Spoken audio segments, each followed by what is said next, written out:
Dear students, MA previous के paper first administrative theories and management में हम आज मोटिवेशन की आधुनिक विचारधारा के अंतर्गत लिकर्ट का प्रबंध पद्धति सिद्धांत यानी कि लिकर्ट की मैनेजमेंट पैटर्न थ्योरी का अध्ययन करेंगे। फ्रांसिस लिकर्ट उन प्रबंधकीय विचारकों में से एक हैं जिनके मौलिक विचारों ने प्रबंध पर काफ़ी प्रभाव डाला है। फ्रांसिस लिकर्ट ने प्रबंध प्रणालियाँ जो 1 से 4 बताई, उनका बहुत महत्वपूर्ण योगदान है।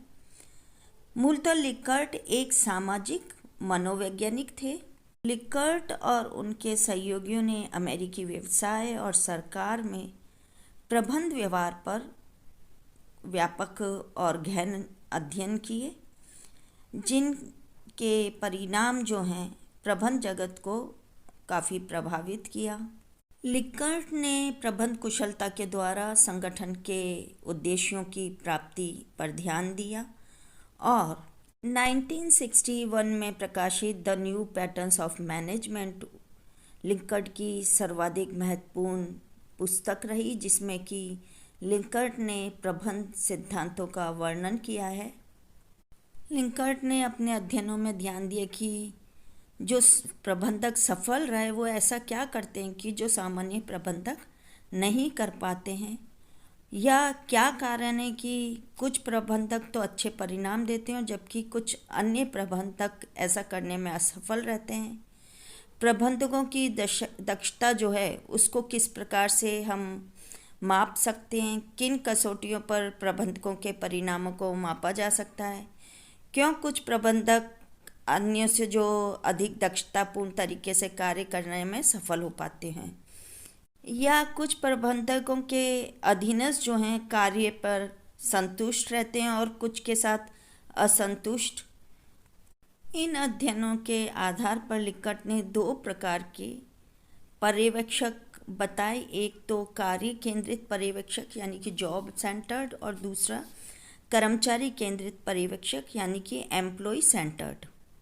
लिकर्ट का मानना था कि जो कार्य केंद्रित पर्यवेक्षक होते हैं उनका ध्यान किस ओर होता है? उनका ध्यान होता है कि किसी भी तरह से कार्य लक्ष्यों को पूरा करना है।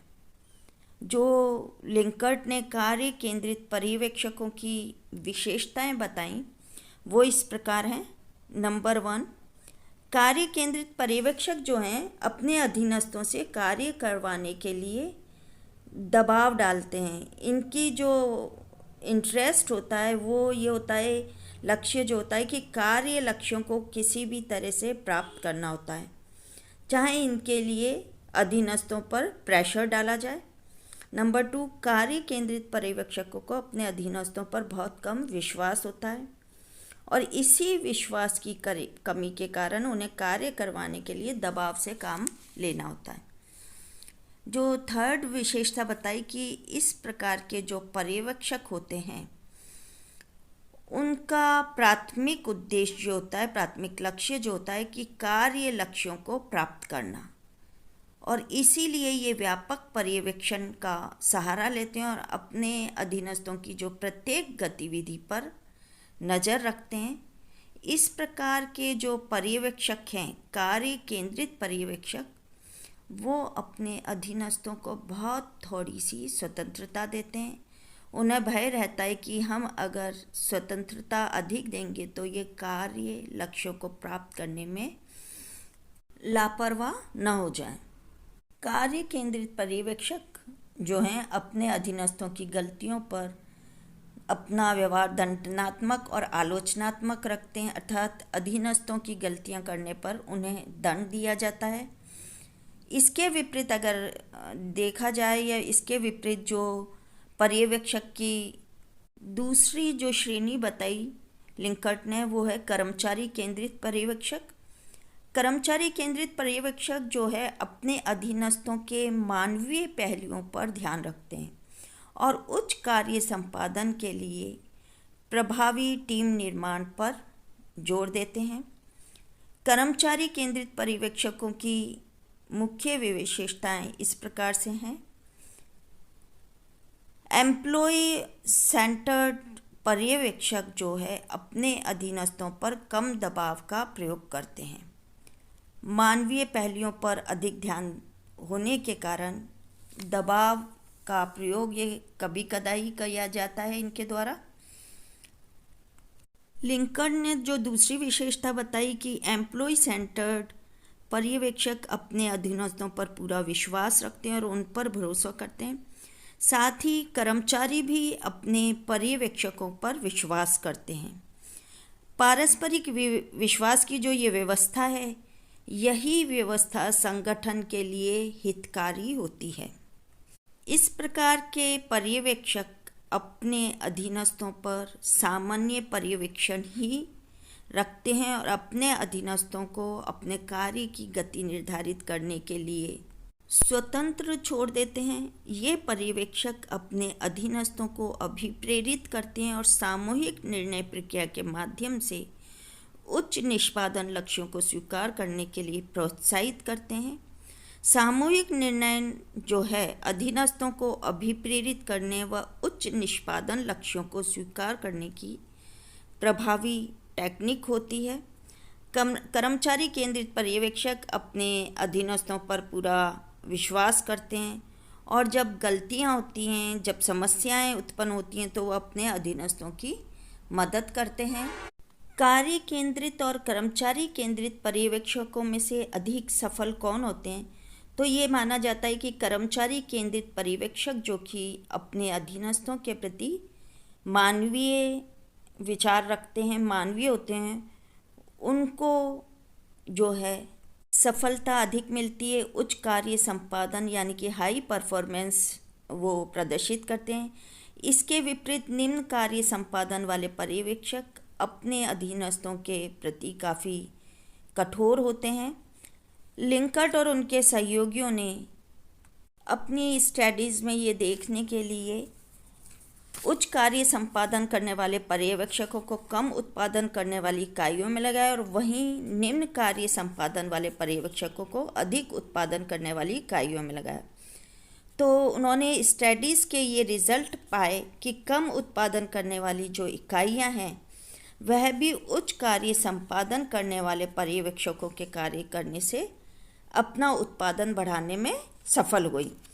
इसके विपरीत ये भी देखा गया कि अधिक उत्पादन करने वाली इकाइयों का निम्न कार्य संपादन वाले पर्यवेक्षकों के कारण उत्पादन गिर गया। स्पष्ट है कि उच्च कार्य संपादन वाले जो पर्यवेक्षक हैं अपने अधीनस्थों के प्रति मानवीय होते हैं। लिंकट का ये मानना था कि भारी जो प्रेशर पड़ता है, भारी दबाव के प्रयोग से थोड़े से समय के लिए तो अच्छे रिजल्ट्स प्राप्त किए जा सकते हैं, लेकिन धीरे धीरे ये अदृश्य हो जाते हैं। लिंकट का ये भी मानना था कि कर्मचारी को प्राप्त होने वाला जो पर्यवेक्षण है उसकी उत्पादकता, संतुष्टि, अभिप्रेरणा आदि प्रभावित होती है। अर्थात कर्मचारी को प्राप्त होने वाले पर्यवेक्षण से, सुपरविज़न से उसकी प्रोडक्टिविटी, सेटिस्फेक्शन और मोटिवेशन आदि को प्रभावित होता है। यदि कर्मचारी को अच्छा पर्यवेक्षण नहीं मिलता है तो वह संतुष्ट नहीं रहता और प्रबंधन द्वारा चाही गई उत्पादकता देने में असफल रहता है। इसके विपरीत यदि उसे अच्छा पर्यवेक्षण प्राप्त होता है तो वह संतुष्ट रहता है और अधिक उत्पादन के लिए अभिप्रेरित होता है। इसलिए लिंकट का कहना था कि यदि कोई पर्यवेक्षक अपने कर्मचारियों को अभिप्रेरित करना चाहता है तो उसे कार्य केंद्रित न होकर कर्मचारी केंद्रित होना चाहिए। कर्मचारी केंद्रित पर्यवेक्षक न केवल कर्मचारियों को अपने वर्तमान कार्य को अच्छे तरह से करने को प्रशिक्षित करते हैं, अपितु आगामी उच्च कार्य को करने के लिए भी प्रशिक्षित करते हैं।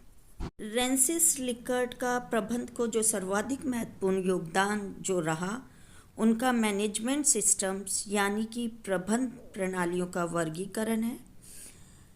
उनके जो 4 प्रकार की प्रबंध व्यवस्थाओं का वर्णन किया वो इस प्रकार है। प्रथम जो व्यवस्था उन्होंने बताई कि स्वार्थी सर्वसत्ताधारी, लिकर्ट ने द्वितीय जो व्यवस्था बताई वो हितैषी सर्वसत्ताधारी, थर्ड व्यवस्था परामर्शीय, चतुर्थ व्यवस्था सहभागी। लिकर्ट ने इन सभी व्यवस्थाओं के अलग अलग विशेषताएं बताई हैं। स्वार्थी सर्वसत्ताधारी की जो मुख्य विशेषताएं बताई वो इस प्रकार हैं। स्वार्थी सर्वसत्ताधारी प्रणाली में प्रबंध का अपने कर्मचारियों में बिल्कुल विश्वास नहीं होता है। प्रबंध अपने कर्मचारियों को निर्णय प्रक्रिया में कभी भी शामिल नहीं करते हैं। दूसरी विशेषता कि इस व्यवस्था में निर्णयन और लक्ष्य निर्धारण का कार्य प्रबंध के उच्च स्तर पर होता है, अधीनस्थों को इसकी सूचना दे दी जाती है। तीसरी जो विशेषता इसकी बताई, अधीनस्थ कर्मचारियों को डर, धमकियों, दंड और कभी कभी पुरस्कारों के साथ कार्य करने के लिए बाध्य किया जाता है। कर्मचारियों को शारीरिक और सुरक्षात्मक स्तर की आवश्यकताओं पर ही संतुष्ट किया जाता है। प्रबंध कर्मचारी अंतःक्रिया कभी कभी हो पाती है और जब भी होती है वह भय और अविश्वास के वातावरण में होती है।